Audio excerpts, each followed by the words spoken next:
करपात्री जी वो व्यक्ति थे जो आदि गुरु शंकराचार्य ने जिन जिन चीज़ों को जिस तरीके से देखा और जिस विचारधारा को पनपाया था उसको और अधिक विस्तृत आज की भाषा में वो उन्होंने किया वो है। क्या करपात्री जी ने? करपात्री जी ने 19वीं सदी में आप ऐसा कहो कि स्वतंत्रता से पहले बिल्कुल और थोड़ा सा स्वतंत्रता के बाद इन दिनों में शंकराचार्य का थोड़ा सा पक्ष जो हमारी परंपरा है वो धूमिल जैसा हो गया था। उसका कारण था एक, जैसे अंग्रेज आ गए यहाँ, ब्रिटिश खाली राजनीतिक दायरे को प्रभावित नहीं कर रहे थे, समाज के ऊपर वो कुछ अपने साथ जो कल्चरल चीजें लेकर आए थे उनका पूरा जड़ पे अटैक था उनका। हाँ जी, 7-8 साल के थे ना, तो निकलने की कोशिश की कि कोई साधु आ गया उसके साथ हो लिए, कई बार पकड़े और वापस लेकर आए इसके घर वाले। पर एक बार सीरियसली उनको लगा, इनके पिताजी को, कि ना तो इसका इन स्कूलों में ध्यान है, पढ़ाई में ध्यान नहीं है, क्या करूं, इसकी शादी कर देता हूं। और 16 साल के ही हुए थे। लड़की को सेट करना है, हाँ, शादी ठीक नहीं चला इसका ब्याह कर दो। बस 1926 में की बात है ये। और कुछ दिन पढ़े के और फिर ये उनको लगा कि अब अध्ययन काफ़ी हो गया है, ऐसे बात नहीं बनेगी। क्योंकि उसके पिताजी की बात याद आ गई। वो कहा करते थे कि बेटा ब्राह्मण जो है ना वो ऐशो आराम के लिए नहीं है उसका जीवन। यदि ब्राह्मण परिवार में जन्म मिला है ना तो त्याग और तपस्या ऊपर मतलब सामने से लेनी चाहिए, वो मार्ग चुनना चाहिए कि जो कठिन मार्ग है वो चुन। तेरे पेट में दाना नहीं होगा तो वेद का प्रचार प्रसार मत रोक, फिर भी मत रोक जब तक तेरे प्राण अटक ना जाए। तो ये बात याद आ गई उसकी और वो तपस्या करने के लिए हिमालय, फिर वो व्यक्ति भी याद आ गए।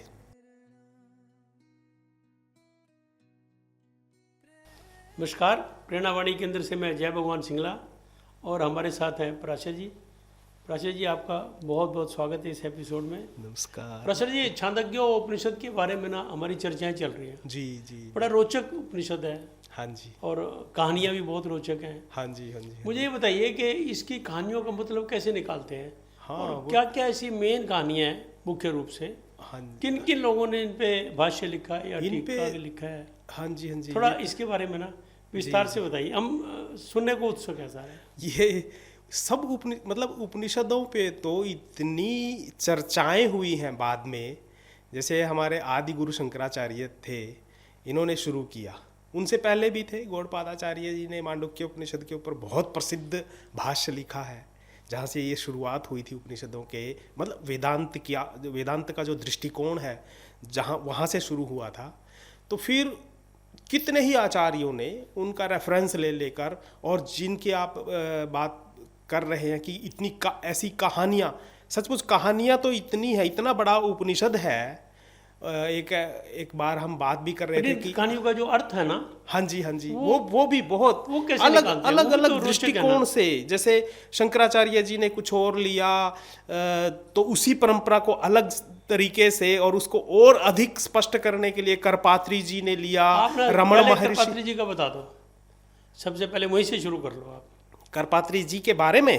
हाँ, पहले तो उनका नाम बहुत नाम आता है उनका। हाँ जी, हाँ जी, हाँ जी, बहुत नाम। असल में करपात्री जी तो ऐसे विचारक मैं कहूँगा कि अभी हाल ही में तो हुए हैं।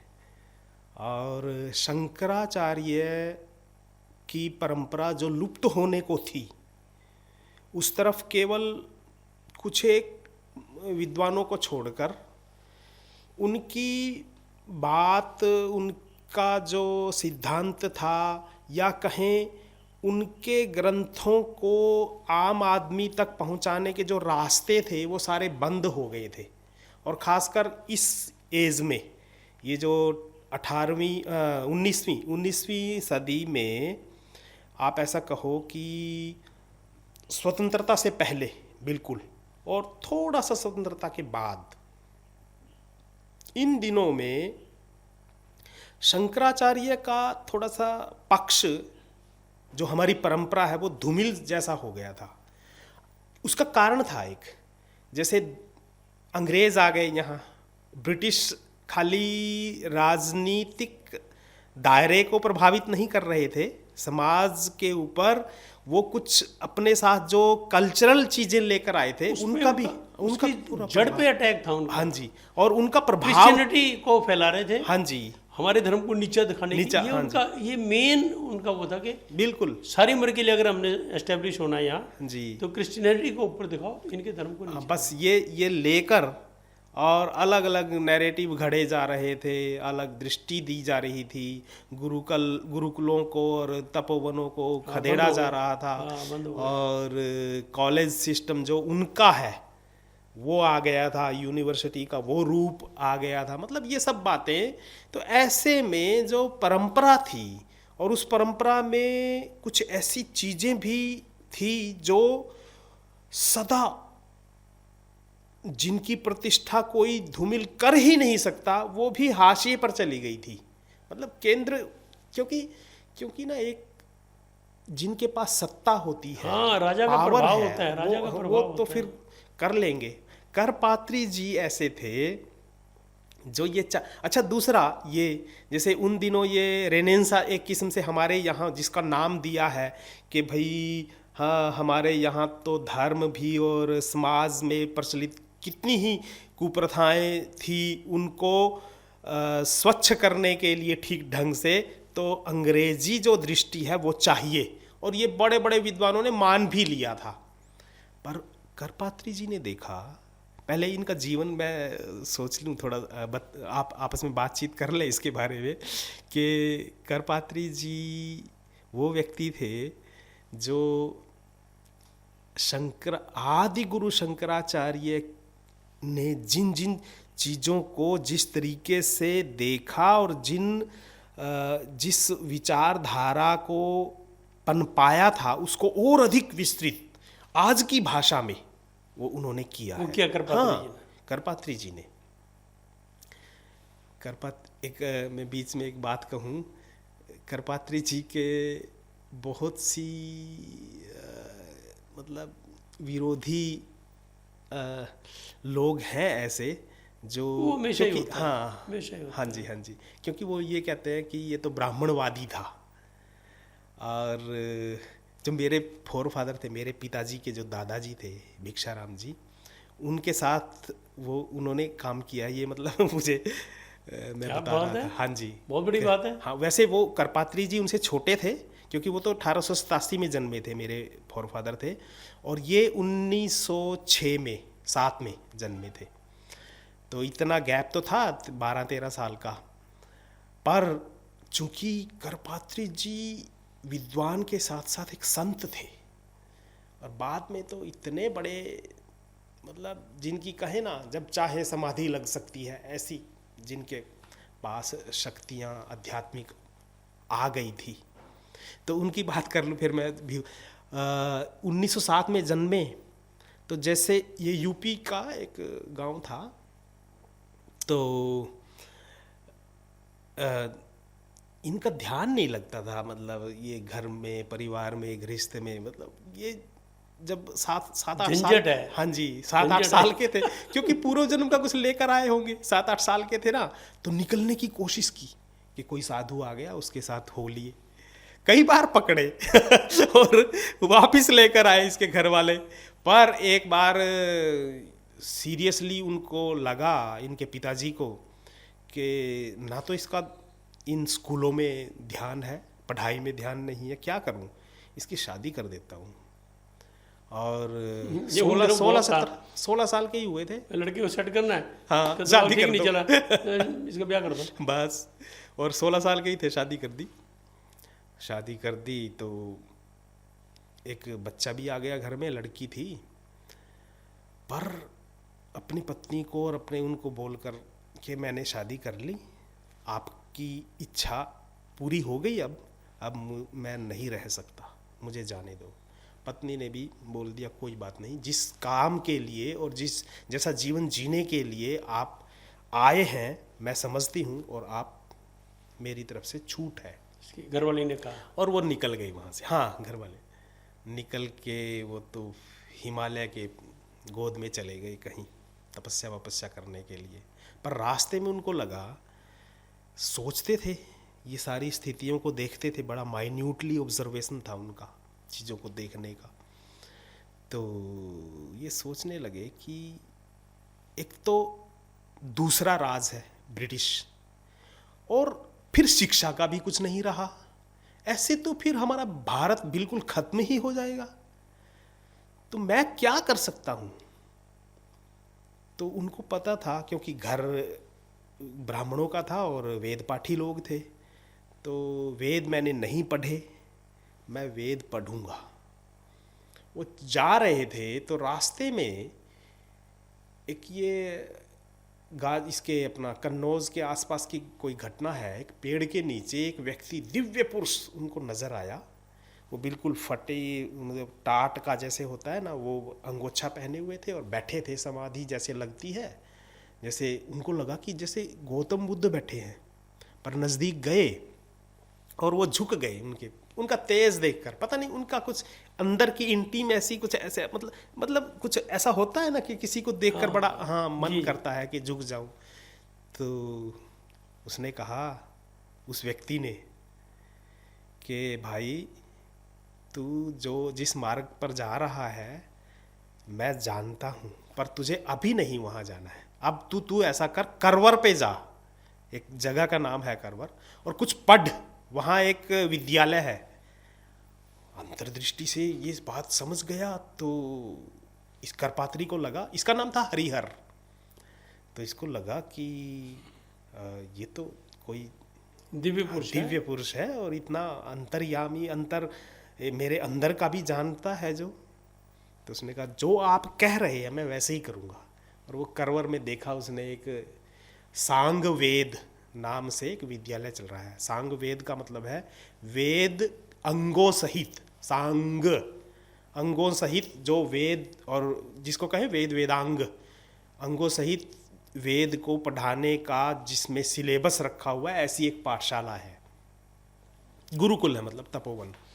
महेश्वरानंद थे वहाँ के, तो उनसे पढ़ाई की शुरू की। और 1926 में की बात है ये। और कुछ दिन पढ़ के और फिर ये उनको लगा कि अब अध्ययन काफ़ी हो गया है, ऐसे बात नहीं बनेगी। क्योंकि उसके पिताजी की बात याद आ गई। वो कहा करते थे कि बेटा ब्राह्मण जो है ना, वो ऐशो आराम के लिए नहीं है उसका जीवन। यदि ब्राह्मण परिवार में जन्म मिला है ना, तो त्याग और तपस्या ऊपर, मतलब सामने से लेनी चाहिए। वो मार्ग चुनना चाहिए कि जो कठिन मार्ग है वो चुन। तेरे पेट में दाना नहीं होगा तो वेद का प्रचार प्रसार मत रोक, फिर भी मत रोक जब तक तेरे प्राण अटक ना जाए।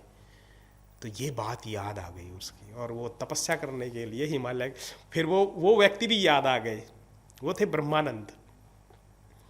तो उनको मन ही मन प्रणाम करके और ये हिमालय की तरफ चले गए। ये हिमाचल में होते हुए और हिमाचल के कहीं आसपास ऊपर, मनाली से भी कहीं ऊपर कहीं चले गए। वहाँ इन्होंने कठोर तपस्या शुरू की। वो ये कह रहे थे कि मैं देखता हूँ प्रयोग करके कि ये शरीर कब तक मैं अपने ध्येय पर चलता रहूँगा और कब तक ये टिकेगा।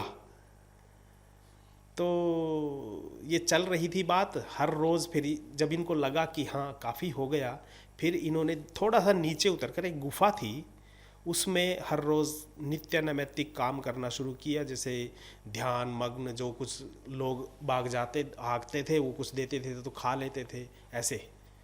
तब उसको लगा कि अन्न जो है वो मेरे शरीर को प्रभावित करता है, और कोई भी आकर अन्न देता है वो कहाँ से कमाया हुआ है, किसके हाथ से आया है, तो उसका प्रभाव भी मेरे ऊपर पड़ता है। इसीलिए उसने संकल्प कर लिया कि जो वेद पाठी ब्राह्मण होगा ना, मैं उसी के घर खाऊंगा उसी दिन। ये भी बड़ी कठोर प्रतिज्ञा थी। तो आसपास एक उसने, जगह तो वेद पाठी होते नहीं। हाँ, आसपास देखा कि कोई होगा ऐसा, भूखा मिला नहीं कोई, भूख बहुत लग गई। तो किसी ने बताया कि वहाँ है वेद पाठी। तो उसने एक और संकल्प किया चलते चलते कि एक आवाज़ लगाऊंगा भिक्षा के लिए, यदि आ गया तो बाहर। ऐसी मतलब कठोर कठोर प्रतिज्ञाएं उसने हरिहर जी ने बहुत की, और ये ख्याति उस पूरे इलाके में प्रसिद्ध हो गई। इसलिए लोग देखने लगे, अभी की तो बातें हैं ये। हाँ, ज़्यादा हाँ, इसके तो डॉक्यूमेंट्स पड़े होंगे लोगों के यहाँ, यदि हम खटखटाएं जाकर, ये बिल्कुल सच्ची घटनाएं हैं। तो ये बात मदन मोहन मालवीय एक बार यात्रा करने के लिए गए हुए थे, तो उनको लोगों ने बताया कि यहाँ पर एक व्यक्ति रहता है आगे गुफा में, और ऐसे करता है वो बड़ा कठोर, परंतु जब वो बोलता है तो ऐसा लगता है कि बस वो बोलता रहे और हम सुनते रहे। और रेफरेंस और संस्कृतज्ञ इतना बड़ा है कि ऐसा लगता है कि उसके अंदर संस्कृत का स्रोत है, व्याकरण का, और उसमें से वो निकल रहा है सब कुछ। तो मदन मोहन को लगा अच्छा ऐसी बात है, मैं मिलूंगा जाकर।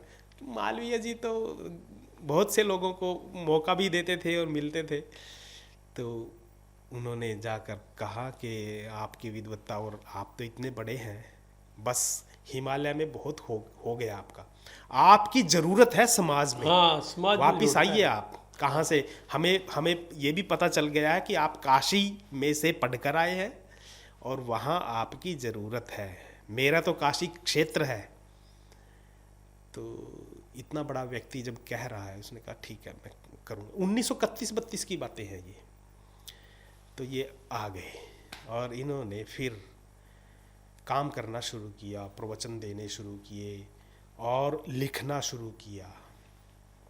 1940 में फिर इन्होंने, क्योंकि देश विदेश अपना भारत के प्रांतों की स्थितियां देखी, अंग्रेज़ों का कहर भी देखा, तो गांधी जी की विचारधारा, जवाहरलाल की विचारधारा, और उन दिनों में जो आयातित विचारधारा थी मार्क्स की, उसकी भी स्टडी की।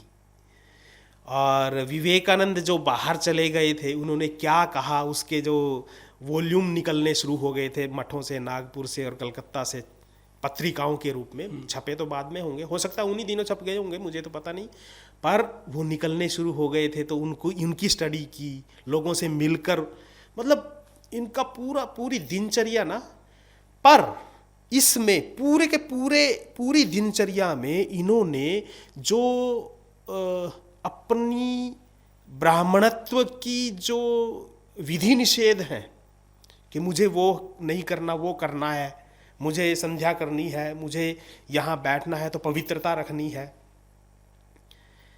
इसको कभी त्यागा नहीं। इसमें से इतनी बड़ी चीज़ें निकालना। और फिर योग करते थे।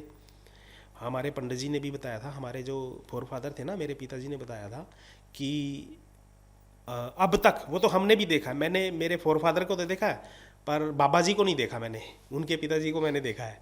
वो अभी तक, मतलब मृत्यु तक भी, उन दिनों भी वो शीर्षासन लगाकर और दुर्गा सप्तशती का पाठ किया करते थे। और यही अकेले भिक्षाराम ही नहीं करते थे, ये करपात्री जी भी किया करते थे। हो सकता है वहाँ से उन्होंने सीखा हो, या फिर एक ऐसी पद्धति होगी कि जब विद्वान इतने हो जाते हैं तो ये भी एक तप है।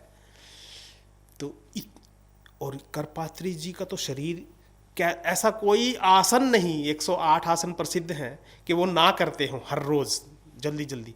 उनका शरीर था ना इतना लचीला हो गया था, वो मोड़ देते थे सारा। ये तो आज भी लोग जो उनके समय के हैं वो बताते हैं ये बातें।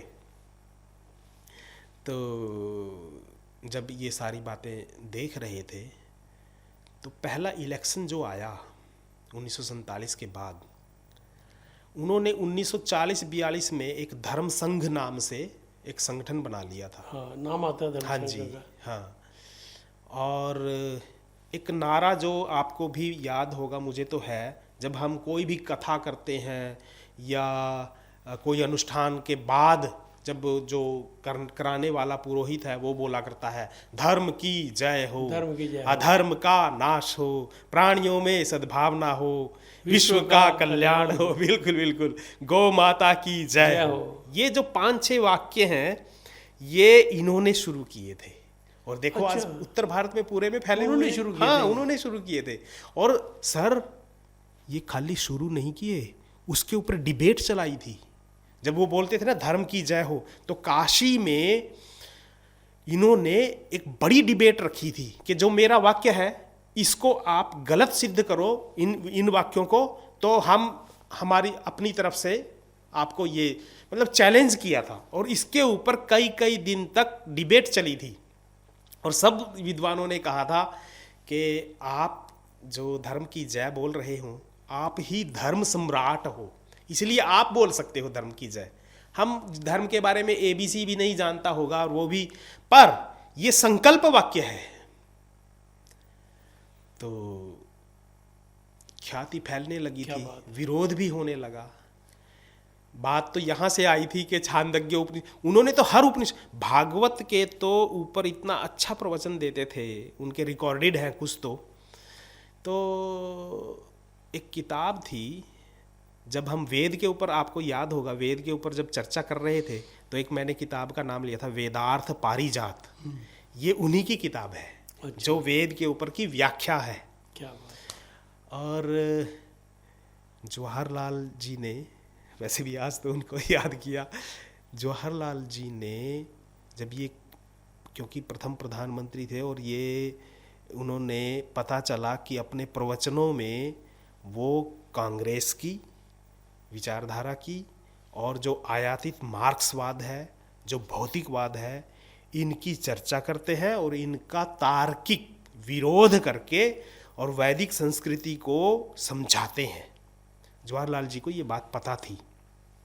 एक बार उन्होंने उनको बुलाया भी था। तो ये बात भी प्रसिद्ध है, बाद में जब इंदिरा बनी थी, हाँ, इलेक्शनों में भी इन्होंने अपनी पार्टी बना ली थी। मतलब अच्छा। हाँ, और मतलब कहने का कि ये केवल आध्यात्मिक ऐसे संत थे, इतना ही नहीं, प्रैक्टिकल थे। हाँ प्रैक्टिकल। वो जानते थे कि जब सत्ताएं इस तरीके से विचारधाराओं का हनन करके और अपना थोप देती हैं, तो क्यों ना हमारी ही कुछ ऐसी हो, ताकि ये हमारी जो संस्कृति है वो मिटे ही ना। एक मतलब ऐसा सपना था उनका भी, और उन्होंने ऐसे खड़े भी कर दिए थे। राजस्थान में तो काफ़ी सांसद बने थे इनकी पार्टी के, 6-7। तो एक पुस्तक है मार्क्सवाद का, जो भौतिकवाद है उसके विरोध के ऊपर एक पुस्तक लिखी थी, राम राज्य और मार्क्सवाद। अच्छा। मैंने पढ़ी है वो। तो उसमें ये बात दिखाई कि जो जड़वाद है, भौतिकवाद, मार्क्स ने जो की ना बात कि ईश्वर है ही नहीं, तो इसके इतने लॉजिक दिए अलग अलग, उदयनाचार्य के बातों को लेकर और सब बातों को लेकर उन्होंने ये स्थापित किया कि दो प्रकार की दृष्टि से, एक तो भौतिकवाद अर्थात मार्क्सवाद यहाँ गलत है, और दूसरा जो उन्होंने कम्युनिज्म स्थापित किया था, कल्पना की थी, एक किस्म से यूटोपिया था, आज तक भी नहीं आया वो, और एक हमारा राम राज्य है। दोनों में क्या अंतर है और उसकी क्या कमियां हैं और हमारी क्या गुण हैं, विशेषताएं हैं, वो सब बताई उसमें मार्क्सवाद और राम राज्य और मार्क्सवाद में।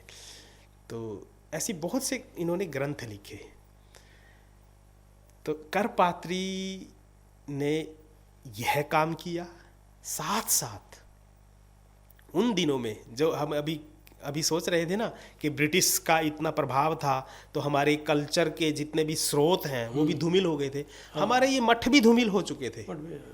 3 मठ जो थे, गोवर्धन पीठ जो उड़ीसा में है, और द्वारका में है जो ये पश्चिमी आमनाय, और ऊपर जिसके आसपास ये इन्होंने तपस्या भी की थी, ज्योतिर्पीठ, ज्योतिर्मठ जो है अपने बद्री का आश्रम में। तो इन तीनों में ढंग से शंकराचार्य का चलता ही नहीं था कुछ भी। तो इन्होंने बाद में संन्यास लिया ब्रह्मानंद जी से, और उनकी देख रेख में तीनों जगह पर शंकराचार्य बिठाए और उनसे ये संकल्प भी करवाए कि आप केवल मठाधीश मत बनना, बाहर निकलकर हाँ। वेद का प्रचार प्रसार भी करना। सबसे बड़ी कमी तो ये रही। हाँ, तभी तो पीछे रह गए। हाँ जी, और ये काम बहुत बड़ा किया उन्होंने। तो इसीलिए लोग ऐसा बोलते हैं कि जैसे वशिष्ठ थे ना, वो किंग मेकर थे, वो राजा बनाता है वशिष्ठ, राम को राजा वशिष्ठ ने बनाया। ऐसे ही शंकराचार्य मेकर भी है कोई, और वो करपात्री जी है। ये बड़ी बात है, मतलब उनके लिए प्रसिद्ध है। ऐसे करपात्री जी थे। तो सर आज आपने बड़ी बड़ी रोचक बातें बताई, और ये अभी की हैं। हाँ, अभी ये भी नहीं कोई कहता पोल कल्पित है जी, ये तो अभी की है। बिल्कुल बिल्कुल, अभी 80 के दशक में उनकी मृत्यु हुई है। बिल्कुल बिल्कुल। हाँ जी, हाँ जी, हमने अपने टाइम में बहुत नाम सुना उनका। हाँ जी। सर बहुत बहुत बहुत बहुत धन्यवाद। धन्यवाद।